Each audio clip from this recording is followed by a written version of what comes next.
Jai Vishnupad Paramahansa Paravajakacharya Stotara Satvashishi Maharaj Divine Grace A.C. Bhaktivedanta Swami Srila Prabhupada Ki Jai. ISKCON BBT Founder Acharya Srila Prabhupada Ki Jai. Grantaraj Srimad Bhagavatam Ki Jai. Go Premanandi Hari Hari Bo. Om Namo Bhagavate Vasudevaya. Om Namo Bhagavate Vasudevaya.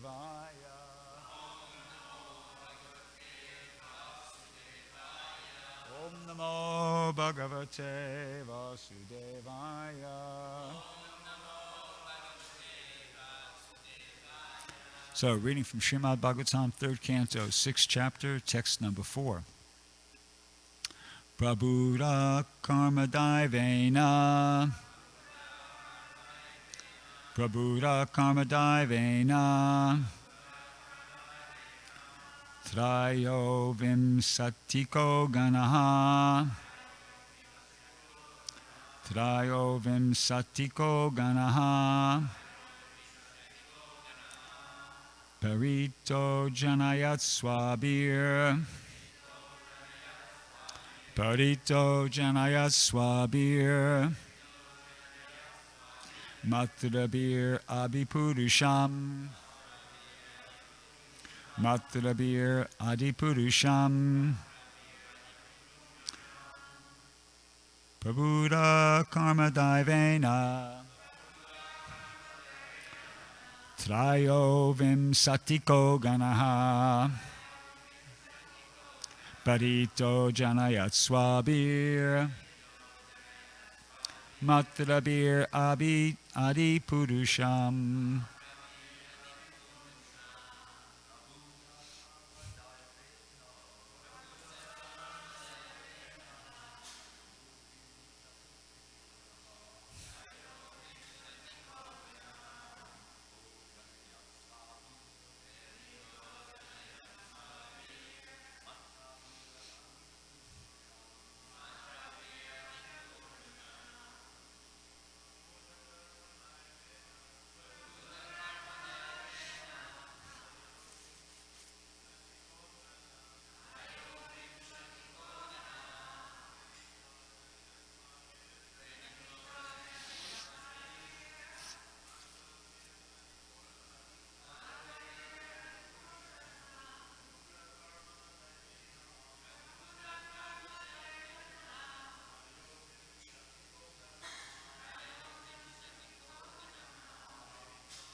Prabhuda Karma Daivena.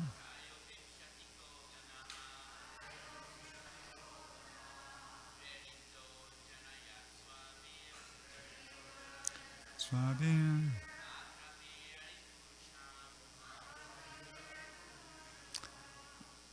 Vaishnavis.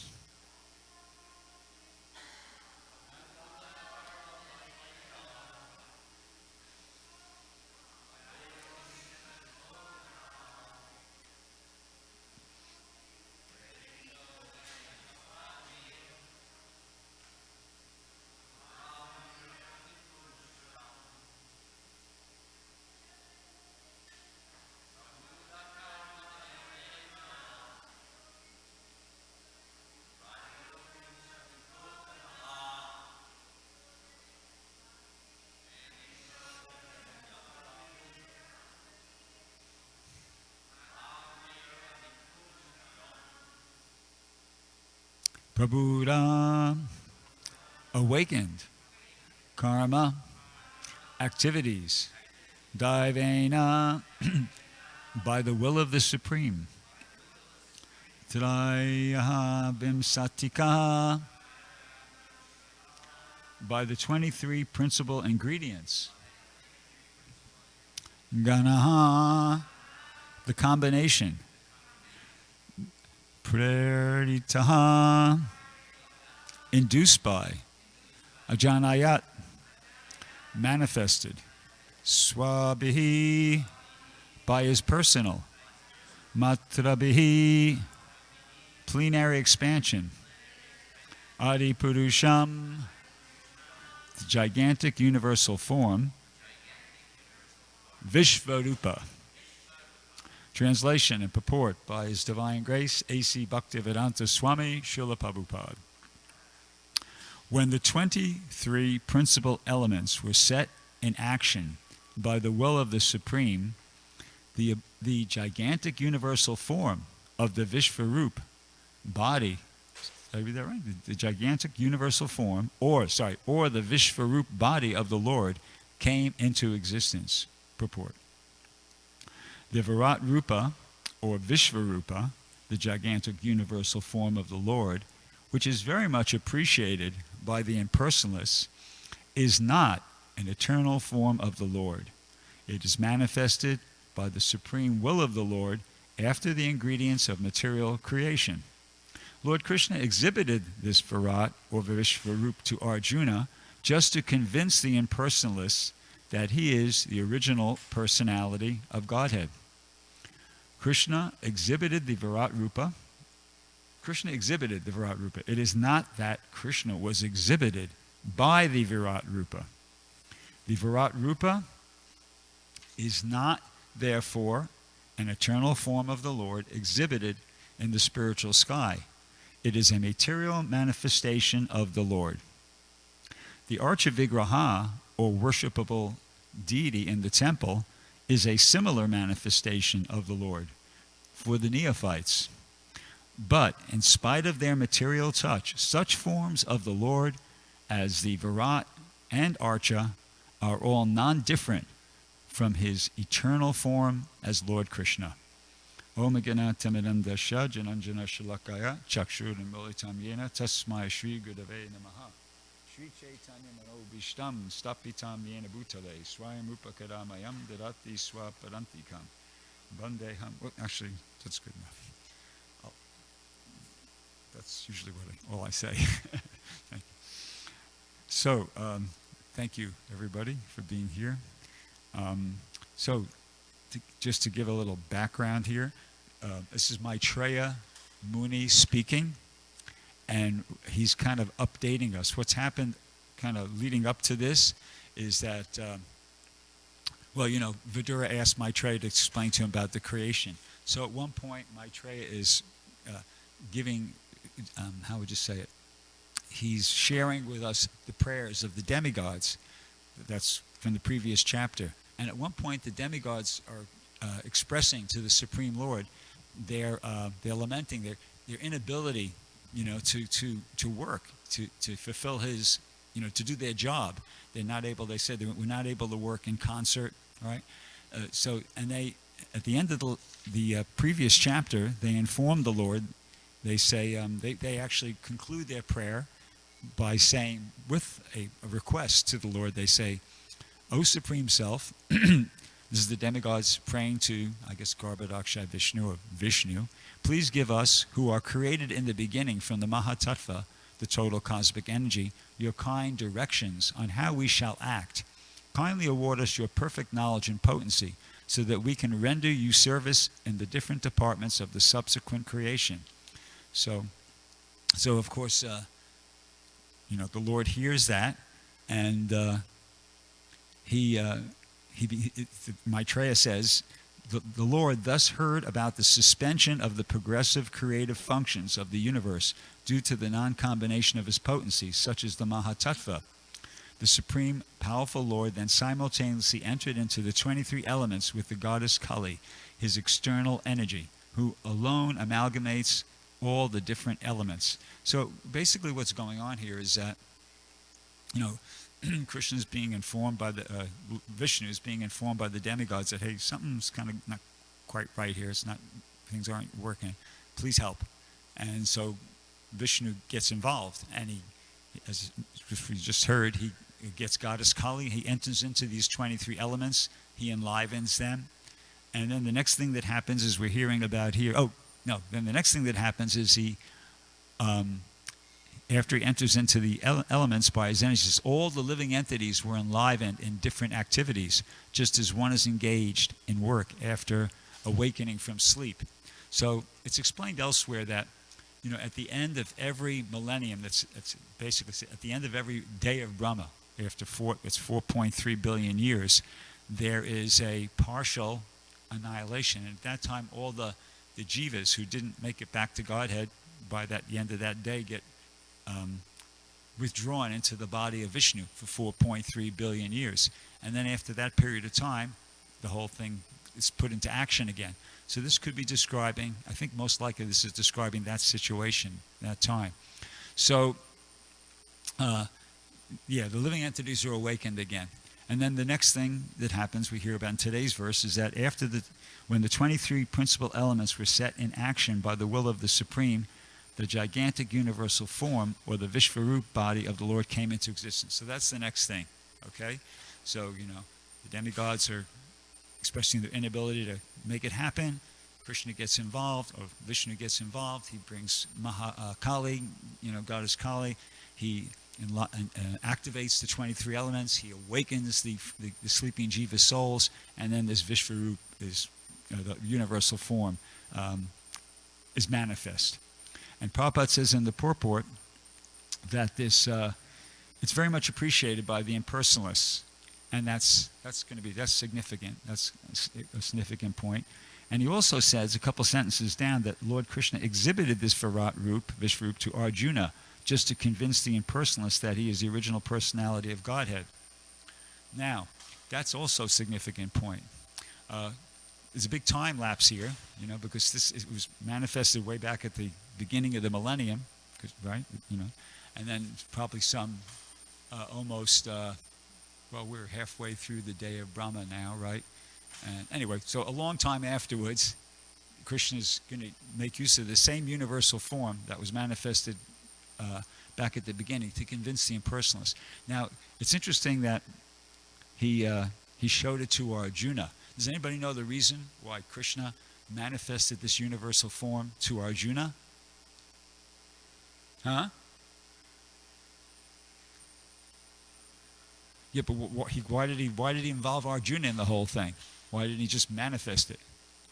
I'll give you the answer, okay? Huh? That's right. That's the answer. Arjuna asked to see it. But it was more than just curiosity, because it certainly wasn't that he needed more convincing himself. Because in the 12th chapter of in the 10th chapter of the Bhagavad Gita, the universal form is the 11th chapter of the Bhagavad Gita. But in the 10th chapter of the Bhagavad Gita, starting with after Arjuna heard the 4 most important verses of the Bhagavad Gita, Arjuna made this statement, okay? He says, "You are the supreme Brahman, the ultimate, the supreme abode and purifier, the absolute truth and the eternal divine person. You are the primal God, transcendental and original, and you are the unborn and all-pervading beauty. All the great sages, such as Narada, Asita, Devala, and Vyas, proclaim this of you, and now you yourself are declaring it to me." And he goes on to say, "O Krishna, I totally accept this truth, all that you have told me. Neither the gods nor demons, O Lord, know thy personality." Wait. I'm getting to that. So it's clear here that Arjuna doesn't need any more convincing. He doesn't need to see. He's not asking, Krishna, I'm still a little bit shaky on this, doubtful. Can you show me a universal form so I really know? No, he knows. At this point, he already knows. He's convinced and happy and enlightened that, Krishna is the supreme personality of Godhead. And the reason why he asked to see the universal form, that's Prabhupada reveals that to us in the beginning of the 11th chapter. Prabhupada says in the purport, "Arjuna is very enlightened and is glad he has a great friend like Krishna. But now he is thinking that although he may accept Krishna as the source of everything, others may not. So in order to establish Krishna's divinity for all, he is requesting Krishna in this chapter to show his universal form." So Arjuna is thinking like a preacher already. Okay? A couple other sentences in the Prabhupada says, "In order to convince others in the future who may think that Krishna is an ordinary person, he, Arjuna, desires to see him actually in his universal form. to see how he is acting from within the universe. Then down here, a couple sentences further on, Prabhupada says, Arjuna wants to see the universal form to set a criterion, for in the future there may be so many impostors who would pose themselves as incarnations of God. So in other words, it's interesting. The universal form was manifest way back in the beginning of the day of Brahma. Here it is, like, I don't know how many billions and billions, well, millions and millions of years later, Krishna's making use of that, using Arjuna as his instrument to for a preaching purpose, which is that to deal with these imposters, for starters. Say if somebody comes along and they claim to be an incarnation of God, then they can just be said, well, okay, you're show your universal form. Show your universal form. Of course, they won't be able to do it. And that'll be good for preaching, because then, people who are Vaishnava preachers could say to innocent people, because, the innocent people is the ones we're concerned about. This person is claiming to be an incarnation of God. Well, when Krishna was present 5,000 years ago, he manifested his universal form. Ask this person to manifest his universal form. Okay? This is for people who are on the fence. You have your dyed-in-the-wool atheists. See, because impersonalists aren't necessarily atheists. They can be, but they're not necessarily. And they also tend to accept scriptures. Classic examples are Sarvabhauma Bhattacharya, Prakashananda Saraswati. They were impersonalists, but when they heard from Lord Chaitanya, they became converted. And Sarvabhauma Bhattacharya went on to become a great Vaishnava, and Prakashananda Saraswati, at least he acknowledged that Lord Chaitanya was correct. I don't know if it's no mention of him becoming like a full-on devotee, but so people in that category, this will be beneficial for them, because then, the person, if somebody's claiming to be God, okay, you say, let me see your universal form, and when you can't show it, then the Vaishnava preachers can say, look, these people there's not an incarnation of God, they can't show the universal form. So there's a preaching dimension to this purport here. Another interesting point that Prabhupada makes here in the moving forward in the purport here is that the Archa Vigraha, or worshipful deity in the temple, is a similar manifestation of the Lord for the neophytes. And so when I read that, I was thinking to myself, well, does that mean that deity worship, because it says here the worship of the Archa Vigraha is a similar manifestation for neophytes. So is deity worship for neophytes? Is Prabhupada saying that? Yes, deity worship is for neophytes. And I'll explain. If a neophyte worships the deity, he becomes a Paramahamsa. To start off with, we're neophytes. And Krishna, out of his causeless mercy, out of his kindness and his mercy, he's made these arrangements. He's arranged for this form, the Archa Vigraha, which he clearly, Prabhupada says here in the purport, it's not an eternal form, but it has, because of its contact, with the Lord, it's non-different from the eternal form of the Lord, although it's a temporary manifestation, similar to the Vishvarup, the universal form. See, so yeah, for people who are neophytes, if they worship the deity, if they properly understand and appreciate the universal form, if they properly chant the Hare Krishna Mahamantra, neophytes will gradually become elevated to the platform of Paramahamsa. So that's there too. And so the big picture of the whole thing is this, that Krishna wants all the living entities within the material world to return back home, back to Godhead. And back in the last chapter, about, I think it's text 24, where there was a very interesting purport. I'll just read a few sentences from it, where it kind of makes this, Prabhupada makes this point in the purport. He says, referring to the creation and this whole, the manifestation of the universal form and everything. Prabhupada says, the whole process is to enliven the sleeping conditioned souls to the real life of spiritual consciousness, so that they may thus become as perfect as the ever-liberated souls in Vaikuntha Lokas. Since the Lord is Satchidananda Vigraha, he likes every part and parcel of his different potencies to take part in the blissful rasa, because participation with the Lord and his eternal rasa lila is the highest living condition, perfect in spiritual bliss and eternal knowledge.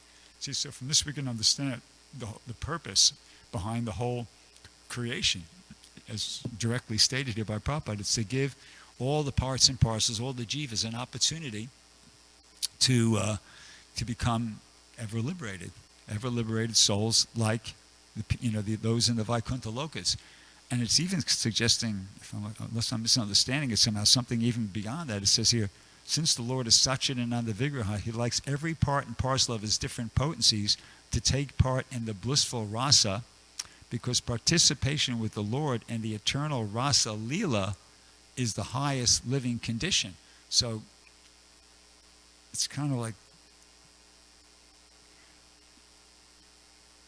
I mean, when I read that, I'm thinking, I'm hearing that Krishna wants the jivas to be in the rasa lila. Let me read it again. It says, since the Lord is Satchidananda Vigraha, he likes every part and parcel of his different potencies to take part in the blissful rasa, because participation with the Lord and his eternal rasa lila is the highest living condition, perfect and spiritual.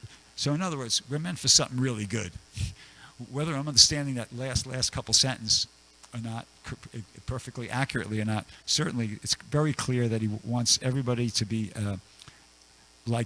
become as perfect as the ever-liberated souls and the Vaikuntha lokas, and possibly he's even desiring that souls could be elevated to the participation in the rasa lila.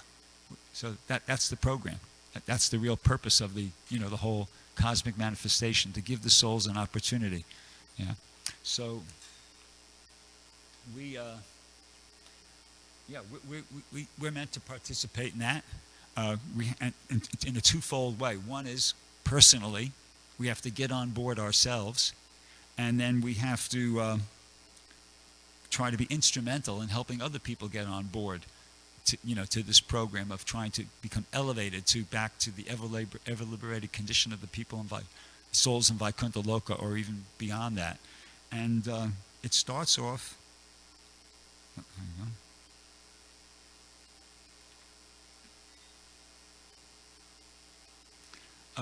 It starts off by just by using our intelligence, and I'll explain. In the Srimad Bhagavatam, second canto, text number, second canto, chapter 2, text I think it's 35, and the purport Prabhupada says, intelligence gives one direction like some higher authority, and the living being cannot see, move, eat, or do anything without the use of intelligence. When one fails to take advantage of intelligence, he becomes a deranged man. So that's what happens when you don't take advantage of your intelligence. You become like a deranged man. So, okay, where's this intelligence come from? Okay, hang on. So a living being is dependent on intelligence or the direction of a superior being. Such intelligence is all-pervading. Every living being has his intelligence, and this intelligence, being the direction of some higher authority, Krishna, is just like a father giving direction to his son. The higher authority who is present and residing within every individual living being is the super self, super soul. In other words, Krishna. See? So that's the whole. Krishna's giving every jiva intelligence, every jiva, especially when that jiva is in the human form of life, has an opportunity to take up spiritual life and go back to Godhead. If you take advantage of in the lower forms of life, at least this is my understanding, in the lower forms of life, lower than human beings, Krishna's giving those jivas intelligence to just be a dog, or be a tree, or be a whatever. See? That's what those bodies are all about. Prabhupada didn't go with the idea of instinct. They're doing things. It's Krishna, it's Paramatma, the super soul, giving those lower living entities intelligence. It's not instinct. Prabhupada said, what is this instinct, Okay, but when you get to the human form of life, yeah, Krishna gives you intelligence to fulfill your material propensities, but human form of life is special. Krishna, as the super soul, is giving the souls in the human body the intelligence. Okay, you should do this. You should try to elevate yourself, try to uplift yourself, try to advance spiritually. And then if the living entity is going, no. There's one purport in the, I think, 13th chapter of the Bhagavad Gita where it talks about how the living entity is continually rejecting spiritual light. See? So it's an ongoing process. Krishna's trying to, encourage, give that intelligence to the living entity and the soul and the human body. But if the soul rejects it, then Krishna goes, okay, well, what do you want to do now? Okay, you don't want to take my suggestion. What do you? Okay, you want to become a rich fan? All right, well, I'll give you the intelligence how to do that. But the idea is that Krishna is trying. Krishna is there like a coach. He's there. He's trying to elevate. And so just like we heard in this purport here, if somebody doesn't take advantage of the intelligence that Krishna is giving, he becomes a deranged man. So what happens if somebody does take advantage of the intelligence that Krishna is giving? You become a Paramahamsa. You become as good as the ever-liberated. Eventually, you become as good as the ever-liberated souls in the Vaikuntha Lokas. And then possibly even you're promoted to be able to participate in the Rasa Leela, which is, according to this, is what, Krishna likes that. Krishna wants to see the souls do that. So that's what it's all about. We have to, as I said, get on board ourselves. Take that intelligence that Krishna's giving us. Te sham satata yuktanam bhajatam pratipurvakam dadami buddhi yogam tam yenamam upayantite. Krishna says, to those who are constantly devoted and worship me with love, I give them the intelligence to come to me. So Krishna's giving devotees intelligence how to, become elevated to the highest, to perfect spiritual consciousness. We got to do that first, get on board ourselves, and then try to help as many other people as possible. And that's what today is all about. Today is just, we're going out there to try to, give the people, the conditioned souls, the mercy. Let them hear the holy name. Let them see the Vaishnavas. Let them see the devotees chanting and dancing. And, hopefully, while we're doing that, Krishna's in their heart, and he's kind of, prodding them and going, okay, come on, look, this is pretty far out, isn't it? These people seem to, that's nice what they're doing. That Krishna's going to give them some nudging. He's going to be some pushing there, and hopefully some of them are going to, respond to that in the correct way, in the positive way, and take a step, rather than to continue in their conditioned life of material existence as a result of us going out there today chanting and them seeing us and hearing us. They are going to respond to Krishna's promptings from within in the positive way and take a step forward towards, their progressing in spiritual life. So I'll stop there. Does anybody have any question? Question? Yeah. It's a question? Okay, question, anybody? Okay, so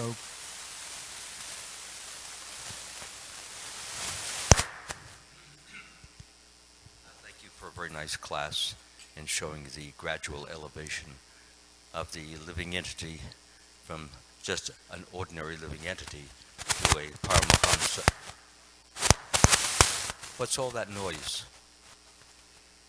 Okay, from an ordinary human being to a Paramahamsa. So the question arises as to, you speak of rising to a position of being close to the Supreme Lord. And being close to the Supreme Lord, one of course manifests, as you said, Paramahansa. So what is the value of being a Paramahansa over being just an ordinary devotee? So in other words, why would I want to be a Paramahansa? That's what I'm saying that you should tell us all. If there's some benefit that you have as a Paramahansa, which you don't have as an ordinary human being, striving and trying to glorify, honor the Supreme Lord. What's my benefit as a Paramahansa, as opposed to being the ordinary striving devotee who is getting bliss and happiness, but is certainly not on the platform of Paramahansa, which is a very high, elevated platform. What's the benefit? Well, our goal the goal of devotional service No, is do to... you know it by your heart? Are you going to read it or to heart? Well, I'm going to do both. Okay, go. The goal of devotional service is to reawaken our dormant love for Krishna, and that happens in stages. See, so like Rupa Goswami explains, adoshara tato sadhusanga, but there's different stages. So the idea is that we want to go from a lower stage of appreciation to the highest stage, and in the process of doing that, our love for Krishna becomes developed. So obviously we want to get to the perfectional stage of, being... Okay, what is the benefit of having such love for Krishna as opposed to someone who does not have such love, maybe has a little bit? What's the benefit of having what we call supreme love for Krishna? Well, to Besides that person... being Paramahansa, which is just a word. Two obvious Give me answers. an example of how it benefits. Okay, well, the benefit to that person is you'll be a heck of a lot happier because, the more you love Krishna and the more you're a pure devotee, you're fully experiencing your love for Krishna. And also another benefit is that the more you develop your love for Krishna, the more you're going to become empowered by Bhakti Shakti, which is the potency by which Krishna consciousness can be spread. And the more you're going to be able to be a Sparshamani, which is a devotee who is able to, by their contact, make other people devotees. So those are two benefits. You're just like Prabhupada's spiritual master said to him, go preach in the English language in the West. It'll be good for you, it'll be good for them. So the more we advance in devotional service, the more we develop our love for Krishna, the better it is for us, of course, and the more effective we're going to be in preaching Krishna consciousness. Excellent. We're going to be able to do that with much increased potency. So what is this good that you're talking about? It will be good for the people to, as you said, focus upon Krishna and gradually love Krishna, and from love to Krishna, he will feel something, as you were mentioning, it is good for him. Why is it good? Well, they have to get out of the cycle. I'm sorry if I'm putting you up. No, it's okay. I mean, once again, more than one aspect to that answer. We're in the cycle of birth and death. As people awaken their Krishna consciousness, they become liberated from the cycle of birth and death. That's one benefit or one good for the people that will hear this message and actually receive it, accept it. And of course, they'll develop their love for Krishna. Ultimately, they'll be able to go back to Godhead and get out of the, material world altogether as well. Yeah. May I add something? Sure. Yeah, the most important is that living entities are freed of the miseries, the uncertainties, the doubts, the bewilderment, the complete suffering that they have in the material world. So they become free of all this when one rises to the position of being an individual who is close to Krishna, who is transcendental, who is experiencing transcendental bliss, peace. He no longer has to suffer as ordinary human beings have to. So that is a very great benefit, because you're no longer the same miserable, wretched living entity. You're now happy, but not for one day, not for many days, all the time. That's the difference. Okay, thank you very much. Gantaraj Srimad Bhagavatam ki jai, Srila Prabhupada ki jai. Somebody want to take the microphone?